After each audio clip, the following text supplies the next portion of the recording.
Jonas capítulo 3, versículo de número 1. Quem localizou, diga amém.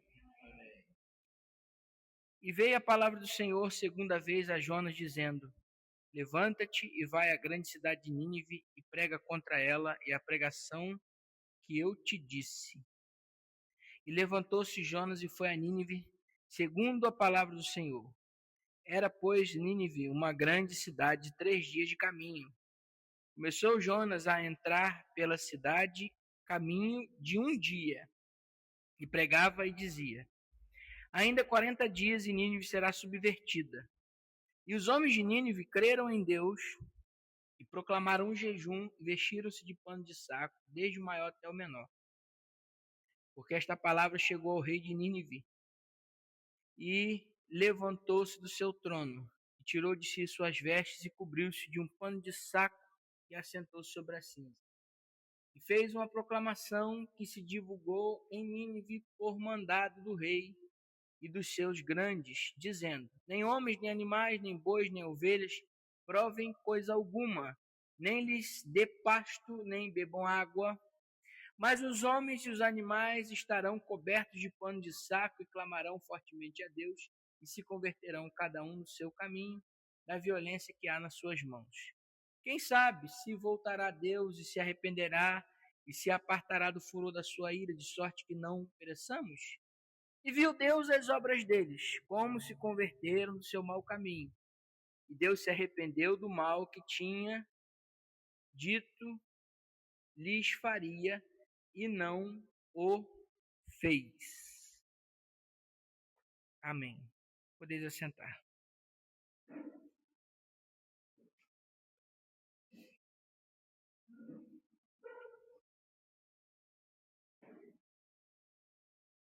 Nesta palavra de hoje, que nós acabamos de ler, Jonas capítulo 3, nós vemos aqui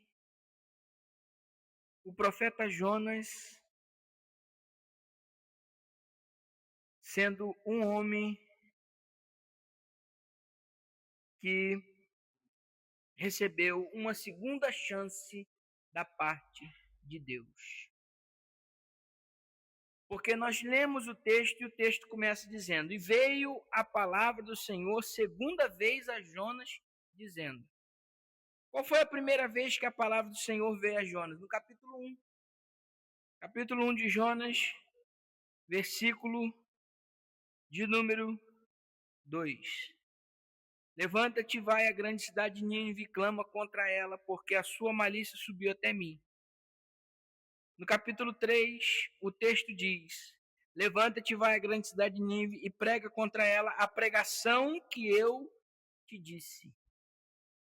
O que isso quer dizer, irmãos? Quer dizer que Deus é um Deus de oportunidades.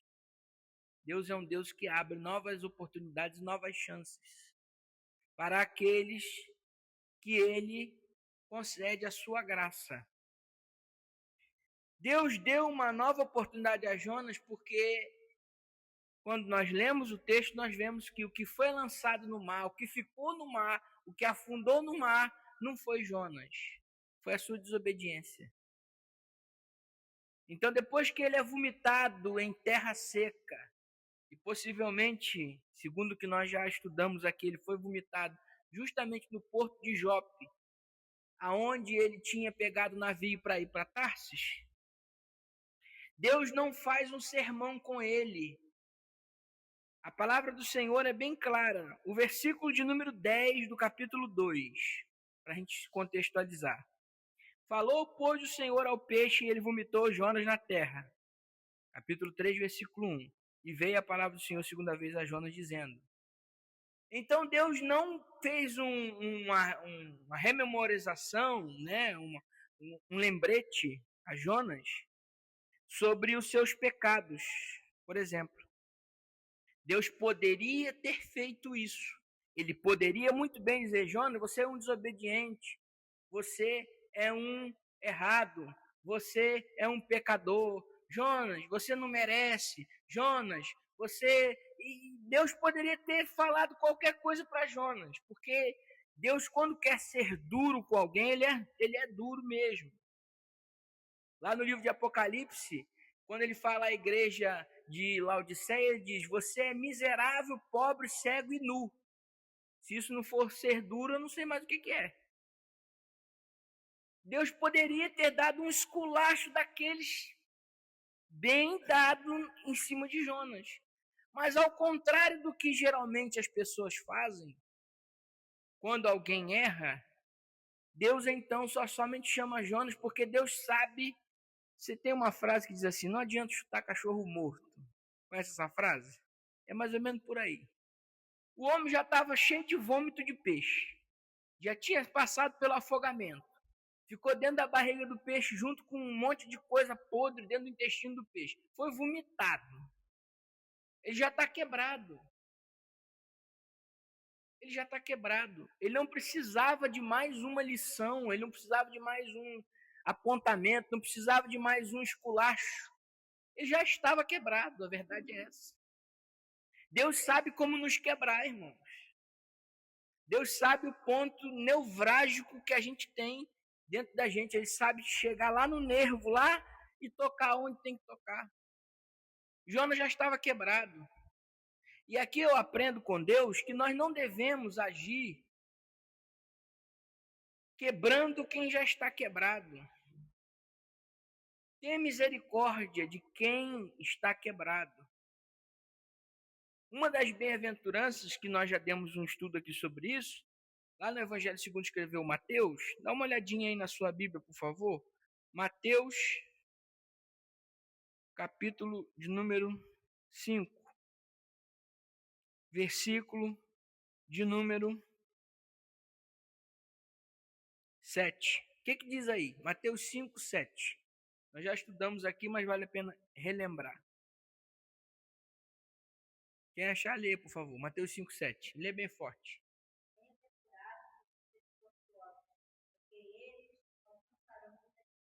Bem-aventurados os misericordiosos, porque eles alcançarão misericórdia. A grande verdade é que nós temos que ter misericórdia de quem está no chão quebrado. Porque todos nós estamos sujeitos a um dia passar por uma situação onde podemos estar quebrados também. Jesus disse: tudo que você quer que faça com você, faça também com as pessoas. O livro do Apocalipse é bem claro no encerramento dele, quando diz assim: quem é limpo, se suje. Quem é limpo, limpe-se ainda. Quem é sujo, suje-se ainda também. Você não precisa quebrar uma pessoa que já está quebrada.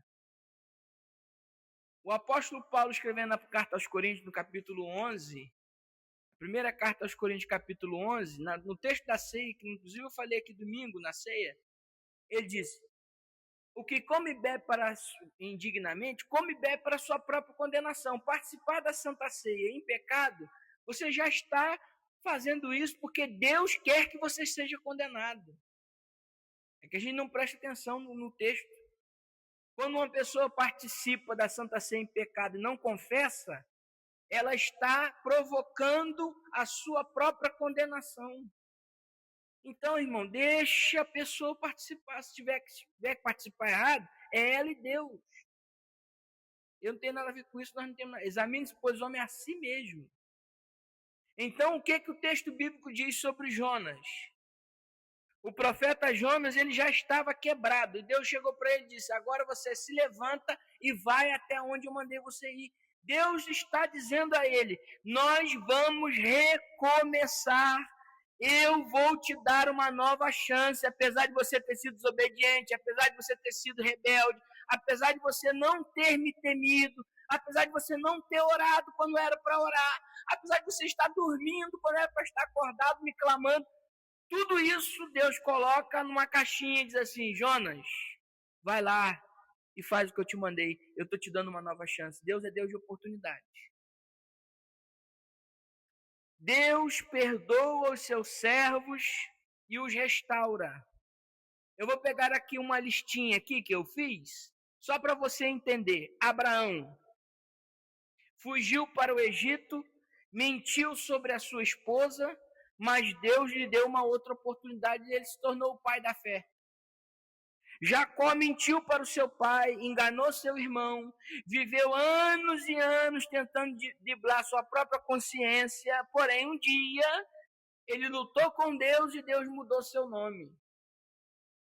Moisés matou um egípcio, enterrou o corpo, fugiu para o Egito e disse: vou começar uma nova vida. Deus olhou para ele e disse: não, você vai ser o líder do meu povo. Restaurou ele e deu uma outra oportunidade.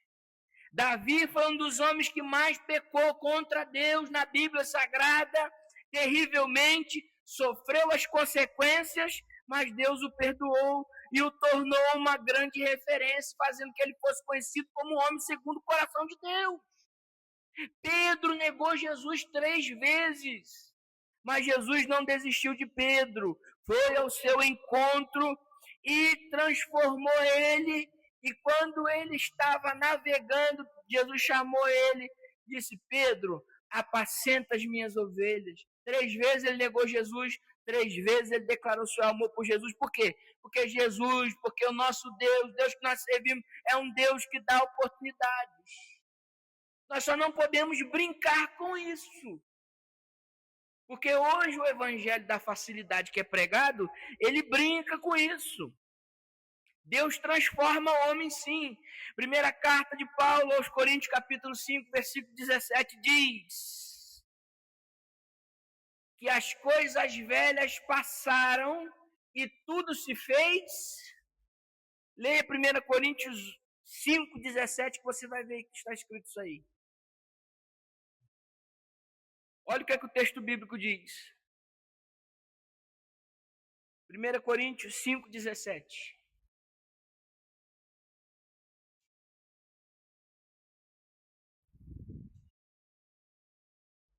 Assim, isso.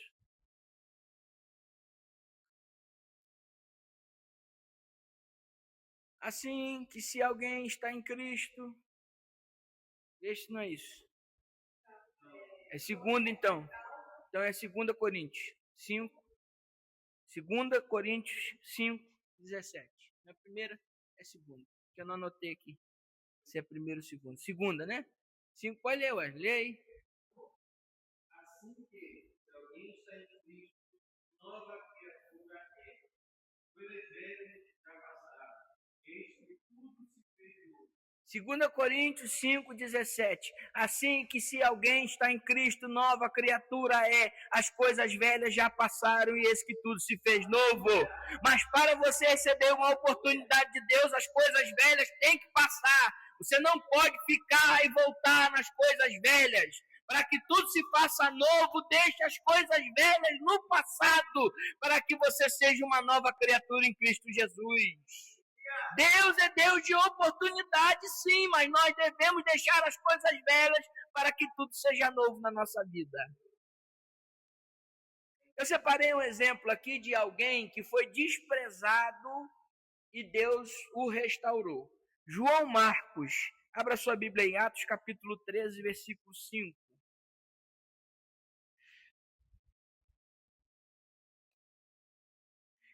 Tem alguns personagens da Bíblia que vale a pena nós estudarmos a história deles. Sabia? São muito interessantes. Atos capítulo 13, versículo 5.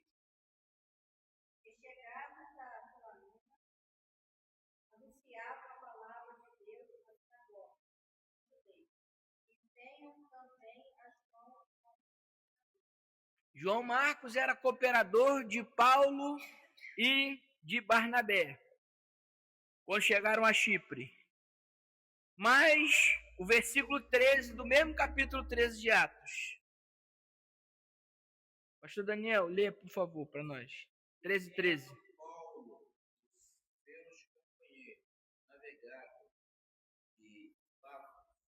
Chegaram a pé na Panfilha. João, porém, apacentando-se deles, voltou para Jerusalém. Obrigado. O mesmo João que estava acompanhando Paulo e Barnabé lá em Chipre, Salamina, quando viu a dificuldade, quando viu o problema, quando viu a perseguição, Atos 13:13. Quando eles chegaram na Panfilha, João se apartou deles e voltou para Jerusalém. Aí acontece algo muito terrível. Em Atos capítulo 15, versículo 37 ao 40. Leia.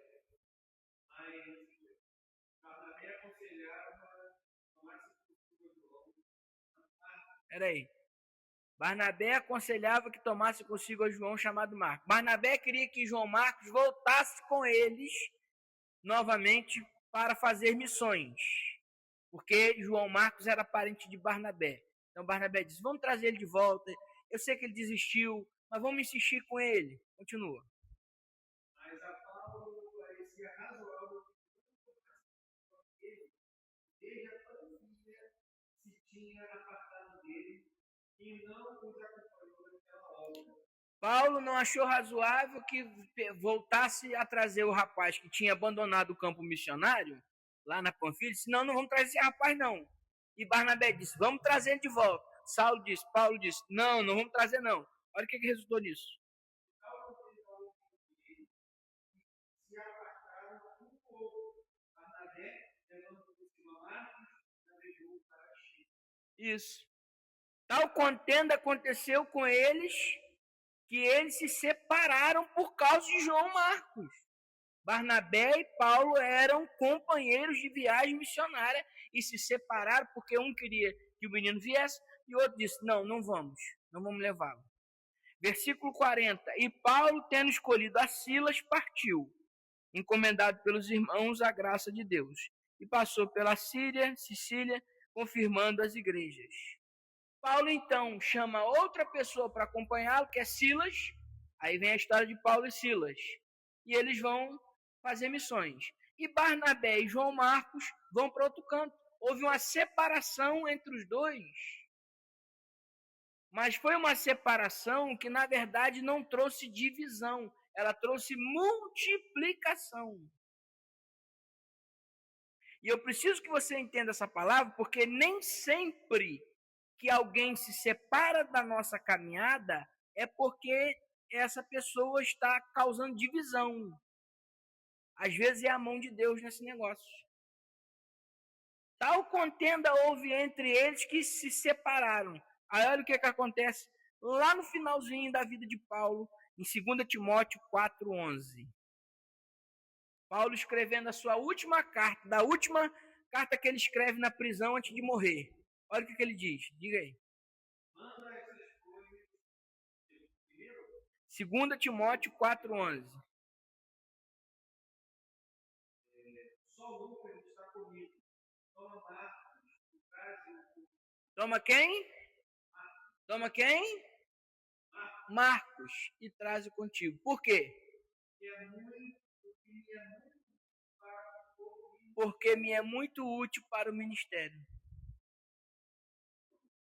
Olha como que as coisas funcionam, irmãos.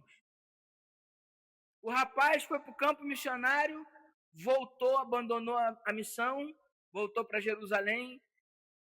Paulo e Barnabé queriam, Paulo não queria trazer ele de volta, Barnabé queria, eles se separaram por causa do menino. Os anos se passaram e Paulo disse, agora eu estou sozinho. Mas faz o seguinte, chama João Marcos, manda ele vir aqui conversar comigo, porque ele é muito útil para o ministério. Olha como é que a coisa muda. Olha como é que a vida dá voltas. Olha como é que as oportunidades acontecem. Não despreze ninguém. Um dia você pode precisar da pessoa que você está mandando embora. Um dia você pode precisar da pessoa que você está cancelando. Já estamos vivendo na era do cancelamento. Um dia você pode precisar dessa pessoa. Não faça contenda com ninguém. Não separe. Um dia você pode precisar dessa pessoa. Ah, mas é inútil para mim. É inútil para você agora. Depois, passando os anos, pode ser uma pessoa muito útil para você. Por isso que nós não temos que desprezar ninguém. Porque se Deus é Deus de oportunidade, quiçá nós, que devemos também ser servos de Deus, devemos também conceder oportunidade. Só que nós temos que entender o seguinte: a vida cristã genuína ela é marcada por diversos momentos de recomeços. Warren Wiersbe escreveu o seguinte: a pessoa que diz, eu vou pecar, pois eu sei que Deus vai me perdoar, não faz ideia da atrocidade que é o pecado, nem muito menos da santidade de Deus. Uma pessoa que diz, eu vou pecar porque Deus perdoa, ela não sabe o que é o pecado e também não sabe nada sobre santidade com Deus. Deus é Deus de oportunidade, mas nós não podemos abusar. Porque a bondade de Deus, a misericórdia de Deus, a oportunidade que Deus dá, ela vai até certo ponto. Deus não é infinito em oportunidades. As oportunidades que Deus dá são finitas. Então, muito cuidado. Mas Deus é Deus de oportunidade. A misericórdia e a compaixão, elas têm que fazer parte da vida cristã genuína. Nós temos que ter misericórdia e compaixão. O que é misericórdia? É sentir a miséria do outro. O que é compaixão? É você amar com paixão. Amar alguém que você não conhece. É você se mover por alguém que você não tem nenhum tipo de relação. Quando Jesus encontrava um doente, a Bíblia diz assim, e movendo-se ele de íntima compaixão, atendeu.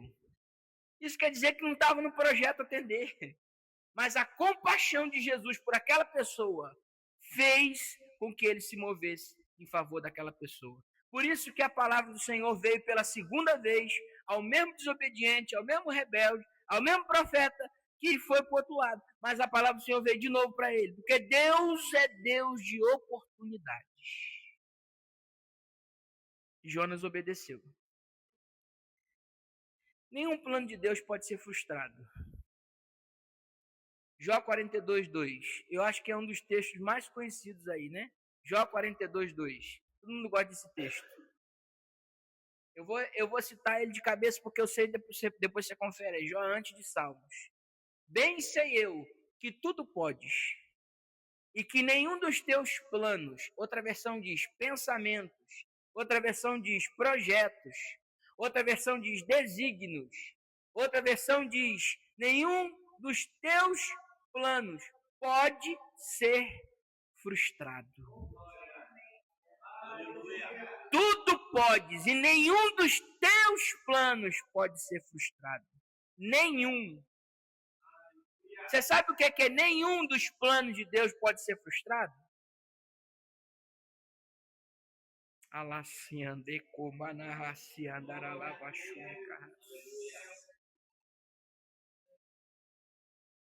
Nenhum dos planos de Deus pode ser frustrado. Porque Deus não é inconsequente nas suas ações. Ele não fala coisas que não vão acontecer. Ele não promete coisas que não pode cumprir. Ele não se compromete com aquilo que ele não tem interesse em realizar. Quando Deus diz assim, eu vou fazer, o plano é esse aqui, o projeto é esse aqui, ele não volta atrás na sua palavra. Nenhum dos seus planos pode ser frustrado. Qual é o plano que pode ser frustrado, pastor? O meu. O meu plano pode ser frustrado. O meu projeto pode ser cancelado. A minha ideia pode não prevalecer. O único que não perde nas ideias, nos planos, nos projetos, nas intenções, naquilo que vai fazer, é o Senhor Deus Todo-Poderoso. Bem sei eu que tudo pode, e nenhum dos teus planos pode ser frustrado. E Jonas teve que obedecer. Jonas 3, verso 3. E levantou-se Jonas e foi a Nínive, segundo a palavra do Senhor. Era, pois, Nínive uma grande cidade de 3 dias de caminhada. Ele se levantou e foi. Deixa eu dizer uma coisa sobre pregar. O pregador não prega palavras suas. Ele prega a palavra de Deus. O pregador não cria a mensagem. Ele transmite a mensagem. O pregador não é o reservatório da mensagem. Ele é o canal da mensagem. A mensagem é poderosa em si mesma, de modo que se a palavra de Deus não fizer, nada mais faz. A palavra de Deus é poderosa. O autor dos Hebreus já escreveu dizendo, Hebreus 4:12, a palavra de Deus é mais poderosa do que espada alguma afiada de dois gumes, que penetra até a divisão da alma e do espírito, juntas e medulas, e é apta para discernir pensamentos e intenções do coração. Não existe nada mais poderoso do que o poder da palavra de Deus. Por que eu estou dizendo isso? Porque Jonas pregou, mas ele não queria que o povo se convertesse. E isso está lá no capítulo 4, que nós vamos falar semana que vem. Você já viu alguém pregar e dizer assim, não, eu não quero que ninguém se converta? É a primeira vez na história que um pregador prega com raiva. A mensagem de Jonas: dentro de 40 dias, Deus vai destruir essa cidade se vocês não se arrependerem. 3 dias andando e dizendo, dentro de 40 dias, Deus vai destruir essa cidade se vocês não se arrependerem. Dentro de 40 dias, Deus vai destruir essa cidade se vocês não se arrependerem. Mas a vontade dele é que o povo não ouvisse e que a cidade fosse destruída. Ele pregou sem vontade nenhuma. Ele pregou sem desejo nenhum. Ele pregou sem nenhum tipo de carisma, de amor pelo público. Só que tem um porém. A palavra que ele estava pregando não era dele. Ele só estava anunciando o recado de Deus. A palavra é de Deus e Deus tem compromisso com a sua palavra. Deus não tem compromisso com o profeta, não. Deus tem compromisso com a profecia.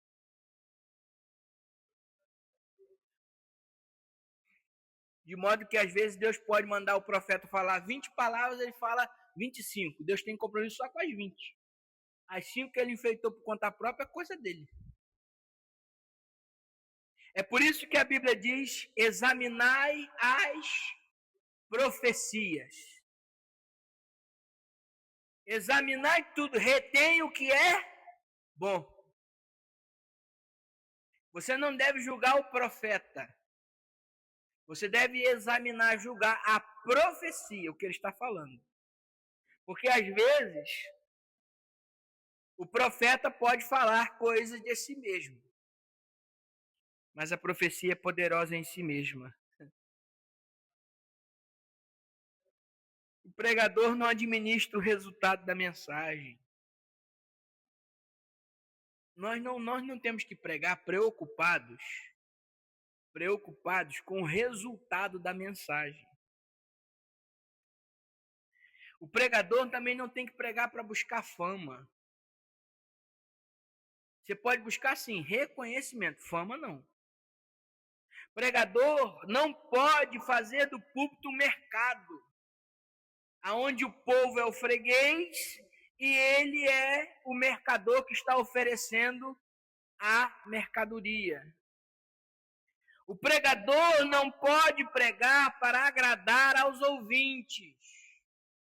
Eu não tenho preocupação nenhuma e não devo ter, e nenhum pregador deve ter preocupação em pregar para agradar o ouvinte. Ele tem que pregar para ser fiel à mensagem. Nós não devemos pregar para convencer ninguém. Quem convence é o Espírito Santo. Jonas pregou, ele tinha o fogo, mas não tinha amor. Muita gente aí que tem fogo, mas não tem amor. Muita gente. Está cheio de fogo, mas não tem amor. Temos que tomar muito cuidado, irmãos. Porque nós podemos cair nesse erro do profeta Jonas. Se a gente não vigiar.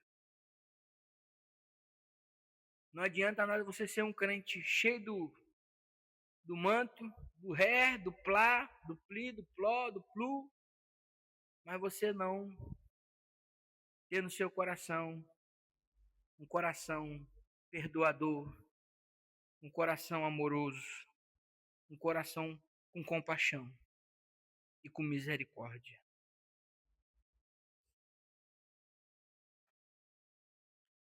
A Bíblia diz que os ninivitas se arrependeram. Irmãos, o arrependimento significa mudança de direção. A palavra arrependimento significa mudança de direção. Houve uma proclamação em toda a cidade. O rei foi o primeiro. Olha, gente, vamos todo mundo ouvir essa palavra aí que esse homem está trazendo. Ou a gente se converte ou o negócio vai ficar feio pro nosso lado. E é oração, é jejum, é humilhação, é se vestir de pano de saco e pedir misericórdia, porque nós vamos ser destruídos mesmo. Creram de tal forma que isso foi resultado de mudança. Vemos isso nos versos de número 5 em diante, até o verso 9. Até os animais jejuaram. Ele diz, nem os animais vão comer nada, vão beber nada. Vai ficar todo mundo em jejum. O que isso quer dizer? Que o jejum traz o perdão? Não, o jejum é para quebrantamento da sua carne. Ele convocou um jejum, até os animais vão jejuar, vai todo mundo se quebrantar, todo mundo vai orar. E deixe cada um a sua maldade. O rei fez uma proclamação, todo mundo deixa a sua maldade, jejua, ora, busca, porque o arrependimento sincero, ele traz ações de mudança. Tem muitos casamentos por aí que acabam porque o marido diz assim, eu vou mudar, e não muda. Chora, a mulher, e a mesma coisa a mulher, chora, eu vou mudar, e nunca muda. Arrependimento tem que trazer fruto de mudança. Se uma pessoa está arrependida, você tem que ver nas ações dela que ela mudou. Não é na sua fala, não é no seu discurso. São as suas atitudes. As atitudes vão determinar se nós mudamos mesmo ou se é só discurso vazio, da boca para fora. Por isso que eu não me empolgo com discursos, com falas, com posicionamentos, com bravatas. Agora sim, eu fico observando é o posicionamento, são as ações, são as atitudes. Porque eu posso ter uma boa fala, um bom discurso, mas se isso não for acompanhado de ações de arrependimento, de contrição, de mudança, de humilhação, deixe cada um a sua maldade, se viste de pano de saco, vamos orar, vamos jejuar, vamos pedir misericórdia, ações, ações, ações, ações. Deus não está preocupado com discursos, não, são atitudes. Discurso pode ser muito bonito, mas as atitudes é que vão determinar o mover da mão de Deus na vida de alguém. O verso de número 10 termina com uma célebre frase dizendo: e viu Deus as obras deles, como se converteram do seu mau caminho. Aí tem uma questão aí que pode ser dúvida para algumas pessoas, por isso eu vou dizer. E Deus se arrependeu.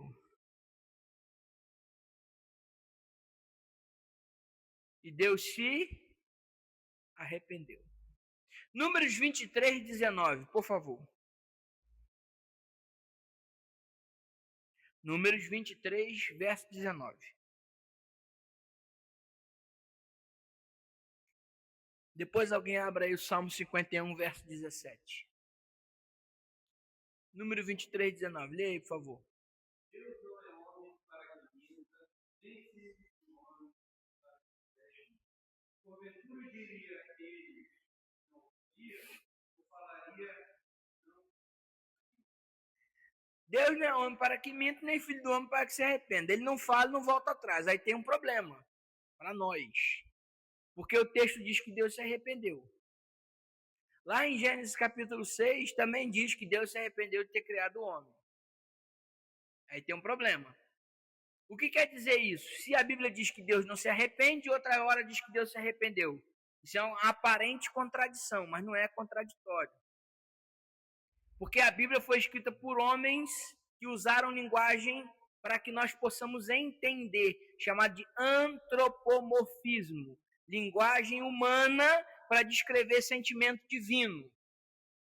Então, o autor bíblico, por vezes, usa a palavra arrependeu, mas na verdade não significa arrependimento de pecado. Aqui é arrependimento no sentido de que Deus mudou o curso da calamidade que estava vindo sobre alguém. Deus tornou o mal em bem. Isaías capítulo 45.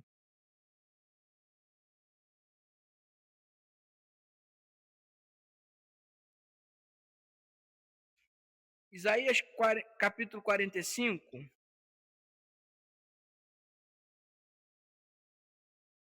Versículo de número 7. O que está escrito aí? Isaías 45, 7.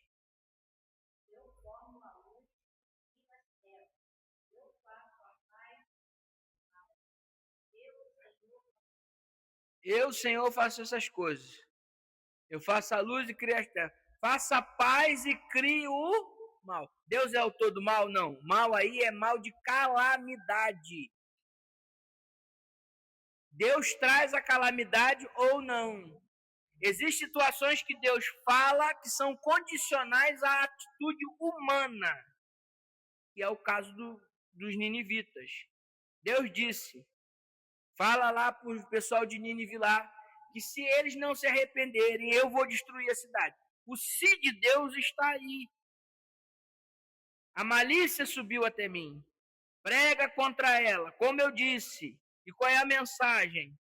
A mensagem de ainda 40 dias e Nínive será subvertida. Então, a mensagem é uma ameaça. Dependia da reação das pessoas.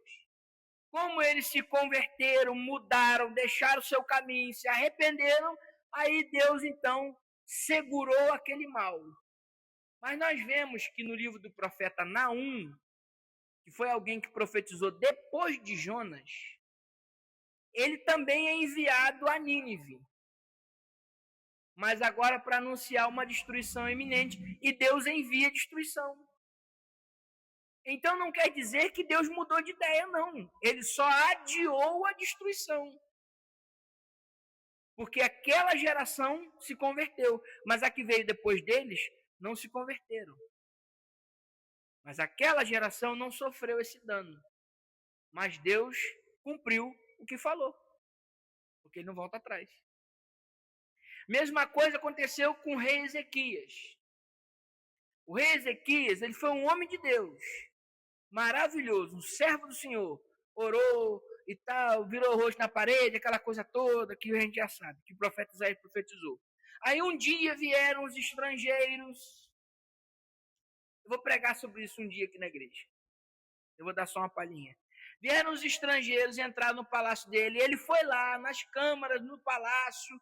Ele foi lá no lugar do tesouro e mostrou todo o ouro, prata, riqueza, tudo que havia dentro do reino. Disse assim, tudo isso aqui é meu. Aí os estrangeiros cresceram o olho. Ele se vangloriou das suas riquezas, como se ele fosse alguém. Aí Deus olhou e disse assim, está se achando demais. Comigo não tem vez. Não divido minha glória com ninguém. Está se achando muito. Ezequias, vai vir destruição aí sobre você. Sobre o reino de Judá. Vai ser destruído. Aí Ezequias orou, Senhor, lembre-te do que eu fiz de bom, não lembro do que eu fiz de mal, não lembro do que eu fiz de bom. Aí a Bíblia diz que o profeta Isaías volta e diz, o Senhor acrescentou mais 15 anos de vida a você. Você não vai sofrer, mas a geração que virá depois de você é que vai passar por isso. Aí sabe o que o texto bíblico diz? Que ele respirou aliviado e disse, boa esta palavra. Porque quem vai sofrer não sou eu, é quem vem depois de mim. Brincadeira. Está na Bíblia. É porque a gente... É só ler. Está na Bíblia. Ele disse, boa é esta palavra. Que palavra? Palavra de destruição. Por quê? Porque não vai ser comigo, vai ser com quem vem depois. Ele não se importava com quem vinha depois. Tinha legado para deixar. Ele disse, o importante é que não sou eu que vou passar. Que passe o outro, então, que vem depois de mim. Não é um sentimento de continuidade. Na obra de Deus, nós não fazemos assim.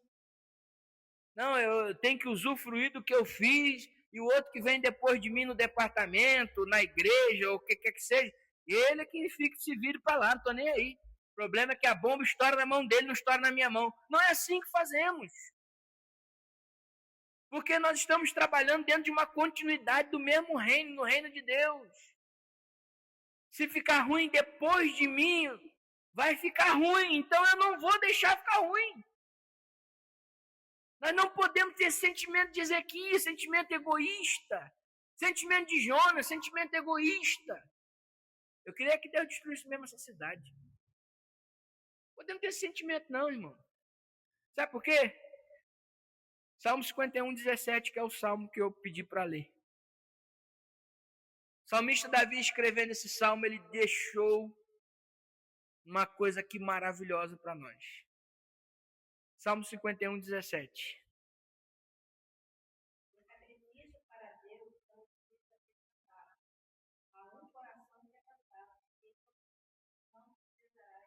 Sacrifício para Deus é coração quebrantado. Porque um coração quebrantado e contrito não desprezará o Senhor. Ele vai olhar e vai se mover de compaixão. Um coração quebrantado e contrito. E Davi sabia fazer isso diante de Deus. Ele se quebrantava, ele se humilhava mesmo. Ele se contria mesmo, ele sentia suas dores, suas mazelas, pedia misericórdia, Deus. Um coração quebrantado e contrito não desprezará o Senhor. Aleluia. Por isso, irmãos, não fiquemos somente no discurso, no plano, na ideia. Coloquemos em prática aquilo que Deus nos deu. Se é para você se arrepender, se arrependa. Se é para mudar, mude. Se é para fazer, faça. Faça tudo o que for necessário. Mas coloca a tua comunhão com Deus como prioridade. Não perde a comunhão com Deus por nada. Não vale a pena. Coloca isso como prioridade na sua vida, comunhão com Deus, vida no altar. Coloca isso como prioridade, porque não vale a pena trocar isso por qualquer outra coisa que seja. Não vale a pena. Vale mais a pena estar na presença de Deus. O salmista também diz, Senhor, vale mais estar na tua casa um dia do que em outras 1000 partes, em outro momento. Eu prefiro estar na tua casa. O que quer dizer isso? A tua presença para mim vale muito mais do que qualquer outra coisa. Eu não troco a tua presença por nada. Eu não te tiro de prioridade na minha vida. O Senhor é a prioridade número 1. E o discurso é bonito, mas a prática é o que conta para Deus. Um coração quebrantado e contrito não desprezará o Senhor. Por isso que Deus não derramou a ira sobre aquela geração dos ninivitas, porque aquela geração se arrependeu dos seus pecados. E Deus não toma o culpado por inocente, nem o inocente por culpado. Ele não faz isso. Que Deus nos abençoe nessa noite, que nós possamos aprender cada dia mais com esta palavra.